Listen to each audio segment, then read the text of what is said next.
জ্যৈষ্ঠ মাসের অমাবস্যায় হয় ফলহারিণী কালী পূজা। এই দিনে বিভিন্ন অশান্তি ও নানা সমস্যা থেকে মুক্তি লাভ করতে ফলহারিণী অমাবস্যার দিন মা কালীকে ফল নিবেদন করে পূজা করা হয়। ফলহারিণী অমাবস্যা জ্যৈষ্ঠ মাসে হয়। প্রাথমিক দৃষ্টিকোণ থেকে দেখলে আম, জাম, লিচু, কাঁঠাল ইত্যাদি নানা রকম ফল এই সময়ে সহজেই পাওয়া যায়। তাই সাধক এই বিশেষ অমাবস্যাতে মাকে ফল নিবেদন করে তুষ্ট করার প্রচেষ্টা করেন। কিন্তু এই ফল শব্দের মধ্যে এক গভীর আধ্যাত্মিক তত্ত্ব নিহিত রয়েছে। এক্ষেত্রে ফল মানে আপনার কর্মফল। আপনার ভালো মন্দ সমস্ত কৃত কর্ম মায়ের পায়ে নিবেদন করে তার কাছ থেকে করুণা পাবার দিন হলো এই অমাবস্যা তিথি।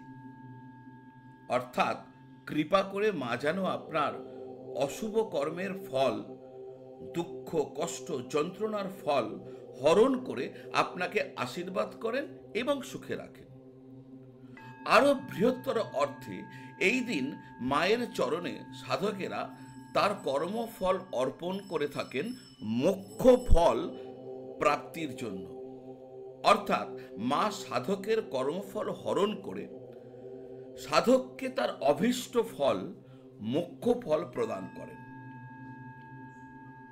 ঠাকুর শ্রীরামকৃষ্ণ এই দিনেই তার স্ত্রী সারদা দেবীকে পূজা করেছিলেন জগৎ কল্যাণের জন্য।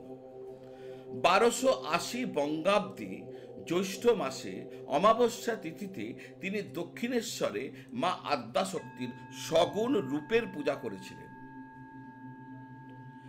তিনি ফলহারিণী কালী পুজোর দিন শ্রীমা সারদাকে ষোড়শী রূপে পুজো করেছিলেন বলে আজও রামকৃষ্ণ মঠ ও আশ্রমে এই পূজা ষোড়শী পূজা নামে পরিচিত। এবছর ফলহারিণী কালী পুজো হবে 5ই জুন 2024 বুধবার। অমাবস্যা তিথি শুরু হবে 5ই জুন সন্ধ্যে 7:15। অমাবস্যা চলবে 6ই জুন বৃহস্পতিবার বিকেল 5:53 পর্যন্ত। উদয় তিথি অনুসারে অমাবস্যা তিথি ধরা হবে 6 জুনকে। তবে যেহেতু কালী পূজা রাতে হয়, তাই 5 জুন রাতে অমাবস্যা পড়ে গেলেই শুরু হবে ফলহারিণী কালী পূজা। এই দিন আপনি কি করবেন?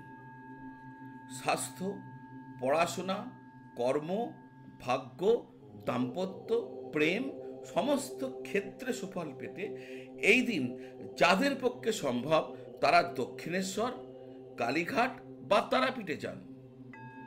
মাকে ফল নিবেদন করে প্রণাম করুন, দর্শন করুন, প্রার্থনা করুন।